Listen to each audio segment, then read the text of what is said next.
All right, guys, let's get into typical bucks versus non-typical bucks. Which one is more common, and is there ways to change, especially the non-typical ratio? Because if you like deer with all those extra character points, is there a way to bring those odds up on your property? Well, first off, the answer to that is yes, but let's get into the beginnings of things. Usually when you start a program, especially if nobody else is doing a management program for deer, you're probably going to see a lot of bucks that look typical. Every now and then you can probably see that buck that has a point in an odd place, and I'm referring any point in an odd place. I want you to think of an 8-point buck, right? Eye guards, G2, G3, and then the end of his main beam. They all grow up in normal positions, but when you get to kicker points, character points, garbage points, whatever you want to call those, they tend to grow in odd places on a buck's rack. So they may grow straight to the side, they may go straight down, they may corkscrew around, little, odd super character look to them. Those points can also fork off more points. So it's basically anything that does not look like a normal deer is how I classify it as non-typical. So let's say you started your management program and all you see is a bunch of 6 points, 8 points, maybe a 9 point. There's nothing what I would consider special about that deer unless it's got really nice size to it. But if you're trying to grow those bigger deer, well, these food plots are going to come into major play for you in order to get more expression. So what happens is when you start your management program, you are already flipping the scales to encourage those non-typical points. And you may never know this unless you try it, but genetics can be turned off, which is what I talked about in my when will I see results in my deer video, which I done last year. If you want to review that one, please do. It's backed by the MSU Deer Lab, and I have links to that description in the video.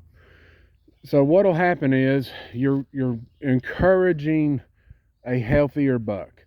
Those genetics will get turned back on. So the longer you do this, your opinion of your property can start to change. Suddenly you're going to start seeing deer with those character points that maybe wasn't as common, overriding the typical and non-typical ratios through the use of protein.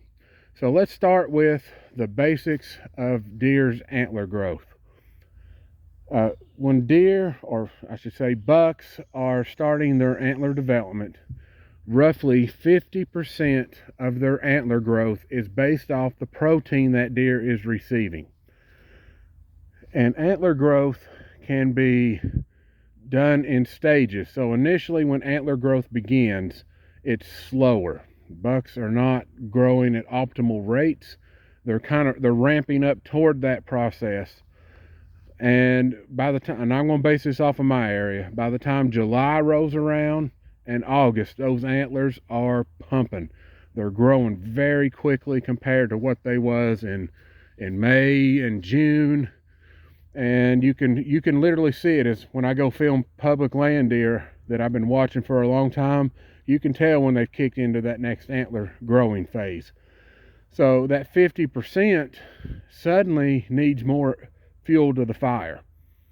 So when you pump it up with soybean, sun hemp, all these different plants that provide really ridiculous high amounts of protein, you are catering to that 50% portion of his antler growth. Now, what about the other 50%? What does it consist of? You'll find that it has phosphorus and calcium as its main two drivers. There's other trace minerals in small percentages like manganese, even copper to a certain extent. Deer, need that copper to be healthy. But you're feeding a deer that is gaining momentum as it's growing.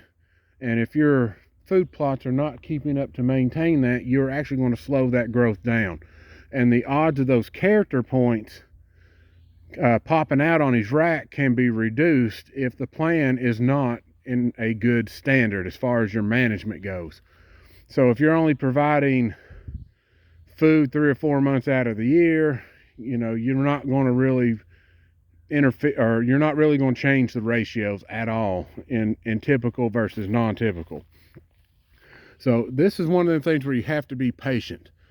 Once your food plots get established, if you're doing soil restoring methods like I'm doing, you're actually catering to that other 50% of the buck's antlers growth. So I'm upping nutrition, and I'm also keeping really high protein in here, and it pumps the antlers even faster because it's catering to the entire development of the antler.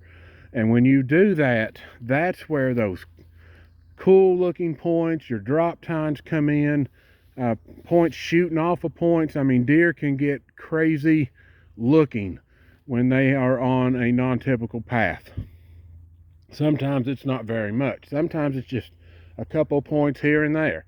But without that food plotting and deer management, those little kicker points that deer grew may not have happened if you had done nothing.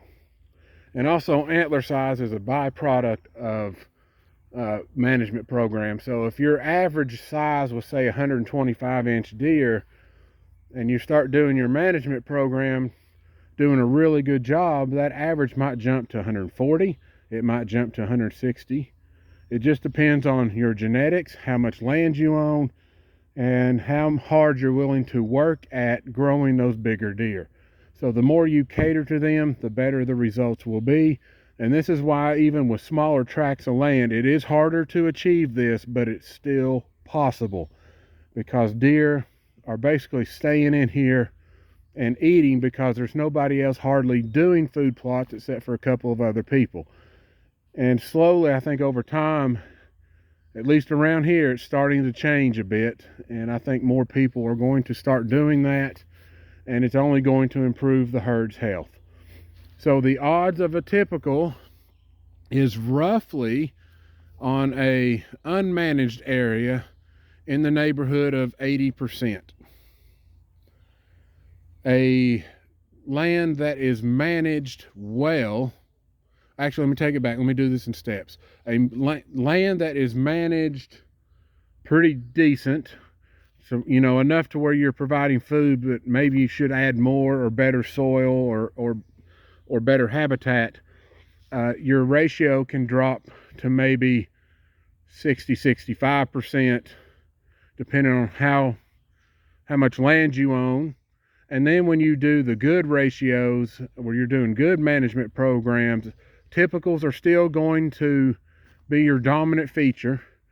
Now, these are general averages, but you could raise the non-typical factor to maybe as high as 45%. Some places, this is all about genetic expression. So you're going to find out what you have here if you're doing a good job. And based on the way that I've managed, when we first started this program, there were absolutely no deer here with character points. Typical was the rule of thumb: 4 points, 6 points, and maybe an 8. That was what we saw around here, and never saw any deer with any other type of point system. So we started managing.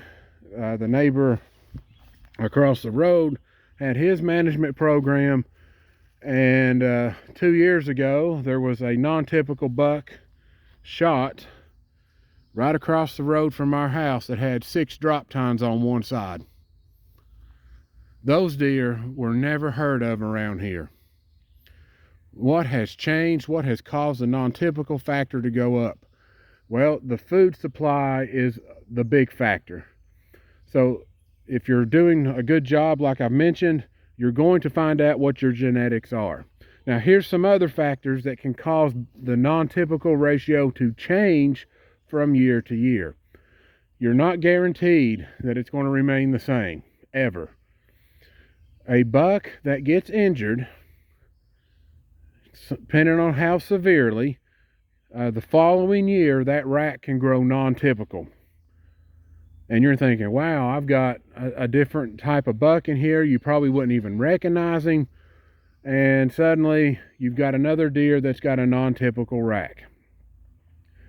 The next year, though, if he's recovered, that rack goes right back to being typical again, if that's what he was growing to start with. So then you're like, okay, well, I don't have as many typicals this year. That deer must have got killed and gone, when it's not. It's just the deer that got injured has recovered and things are restored more back to normal. Now, there's other injuries that bucks will never recover from, and you think you've got a bad deer and you cull that type of buck. And it's usually an injury that's caused it. Also, bucks get sick just like people can. That can cause their antlers to deform and grow non-typical like. Also, deer can get injuries during velvet. So if I chase a deer off and he goes running and hits this tree right here, breaks that velvet off, he's going to grow non-typical points to replace the broken velvet chunk that he just tore off. Or he may just grow a big round ball on the end. It just depends on how that deer chooses to recover and what time of year that you break or injure those antlers. Usually the earlier the injury, the better the odds that the deer will grow some sort of unique looking rack. So you can actually raise your non-typical factor through injury, sickness, and insects. Insects can burrow into the buck's antlers and pit them out and cause character points to grow or extreme weak points in the deer's antler. So there's other factors that do contribute to a non-typical buck. And there's also the case where too much inbreeding can cause issues with bucks' development. They become more I've seen some severe cases where it's basically they become more retarded looking. Their mannerisms are just really rough. It's almost like, does that deer have rabies look? And it's just where there was so much severe inbreeding that offspring is going to be really deformed looking. Also, there are small instances where the health of a deer plays a factor in the non-typical look. Recently, Tennessee, for a time period, held the world record for a non-typical buck, and it was killed in the western portion of the state, and that was maybe 2 years ago or 3 years ago, somewhere in that time frame. That deer scored 310 inches and maybe 3/8 or 5/8, and it was the world record, which it later got beat out by another buck, I think, that scored 312 maybe. But for a time frame, that deer held the world record. And when I saw the picture of that deer, it had points all over the top of his rack. I mean, everywhere. Points, points, points. The game wardens reviewed that deer, and it was missing teeth. And they believe that because of the deer's diet and how it had to overcome the missing teeth, that it contributed in some way to the non-typical look of his antlers. So if that deer had been perfectly healthy and all his teeth were there, then suddenly, that deer might have typicaled up, lost a ton of points, and his score went down.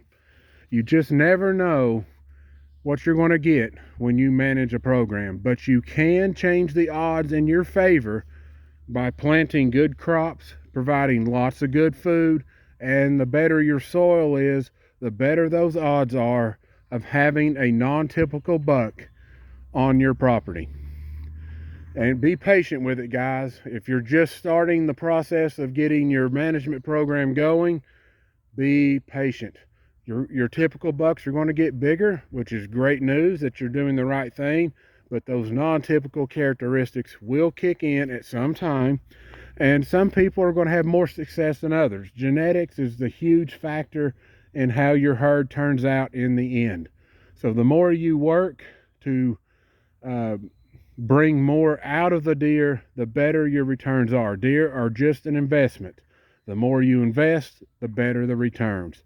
So I hope this helps you, and maybe helping understand there is hope for those of you that want non-typical deer, and that's basically fixing your property up to support more deer, larger deer, and you should achieve those goals at some point in the future. All right, guys, I hope you like this video and you have a great day.